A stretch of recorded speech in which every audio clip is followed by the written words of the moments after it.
এখানে দেখো একটা রিজনিং দিয়ে আছে, বলেছে C is written as 24, C কে আমরা 24 দ্বারা ডিনোট করা হচ্ছে। ও ইজ রিটেন অ্যাজ 12, ওকে 12 দ্বারা ডিনোট করা হচ্ছে। তাহলে এখানে কলোনি এই সংখ্যাটা, এই নাম মানে একে কোন সংখ্যা দ্বারা আমরা ডিনোট করতে পারবো এই কলোনিকে। ঠিক আছে, তো দেখো পরিষ্কার সি মানে 24 এখানে দেওয়া আছে। তো এই লজিকটা ধরার জন্য তোমাদেরকে নাম্বারিং মনে রাখতে হবে। আমরা যদি ইজোটি এই ট্রিক্স ধরে এগোই তাহলে দেখো আমাদের অনেকটা সুবিধা হবে। E for 5, J for 10, O for 15, T for 20, Y for 25। এইভাবে নাম্বার ক্যালকুলেট করতে অনেক সুবিধা হয়। সেই হিসেবে দেখো আমরা সি মানে আমরা নর্মালি পেয়ে যাবো, সি এর নাম্বারিং হয় 3, কিন্তু এখানে দেওয়া আছে 24, মানে এটা ব্যাক থেকে দেওয়া আছে 3 এর সাথে 24 যোগ করলে তবে 27 হয়। এটা দেখো 3 আর 24 27। একইভাবে ও এর নাম্বারিং কত হয়, ও এর নাম্বারিং দেখো এখানে 15 হয়েছে। তো ও এর নাম্বারিং 15 হয়েছে, কিন্তু পিছন দিক থেকে যখন করব তখন 27 আনতে হবে। তাহলে 15 সাথে 12 যোগ করলে 27 হবে, মানে ব্যাক দিক থেকে ও এর নাম্বারিং হচ্ছে 12। তাহলে এখানে কলোনি এই নাম্বারটা কত হবে, সি ফর আমরা পেয়ে যাবো 24। তারপর ও, ও মানে দেখো ও মানে এখানে 12 আমরা আমাদেরকে দিয়েই রেখেছে, তাও 24 এর পর 12।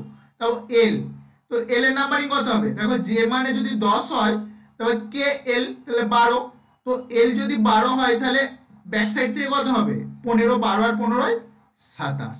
ওকে, আবার ও এর নাম্বারিং দেওয়া আছে, ও এর নাম্বারিং এখানে আমাদেরকে দিয়েই রেখেছে 12, তো আমরা এখানে 12 লিখে নেব। তারপর এন, এন মানে দেখো ও এর ঠিক আগে এন হয়, তাহলে ও মানে 15, এন মানে 14, কিন্তু পিছন দিক থেকে নাম্বারিং এন মানে যদি 14 হয় তাহলে আমাদেরকে টোটাল 27 করতে হবে। এন মানে যদি আমরা 14 লিখে নিই, টোটাল 27 করতে হলে এন এর পিছন দিক থেকে নাম্বারিং মানে ব্যাক সাইড থেকে নাম্বারিং 13 হবে, মানে 13 হবে। এখানে এন সমান 13। ওয়াই, ওয়াই মানে দেখো এখানে 25 আমরা লিখে নিচ্ছি, এই যে ইজোটি ট্রিক্সে এখানে 25 লিখে নিচ্ছি। তাহলে পিছন দিক থেকে কত হবে, 25 এর সাথে 2 যোগ করলে 27 হবে। তাহলে এটা হবে এই কলোনির কোডিং 24 12 15 12 132। তো দেখো এখানে এখানে সবগুলো 24 দিয়ে শুরু হয়েছে, 1 নাম্বার 2 নাম্বার 3 নাম্বার 4 নাম্বার সবগুলো 24 দিয়ে শুরু হয়েছে। তারপর 12 দেখো, একেও 12 আছে, দুইয়েও 12 আছে, তিনেও 12 আছে, চারেও 12 আছে।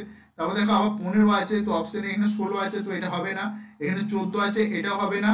তো আমাদের 15, এটা 13 আছে, এটাও হবে না। দেখো অপশন 4-এ 15 আছে, হয়ে গেছে, এটাই হয়ে যাবে রাইট অ্যান্সার।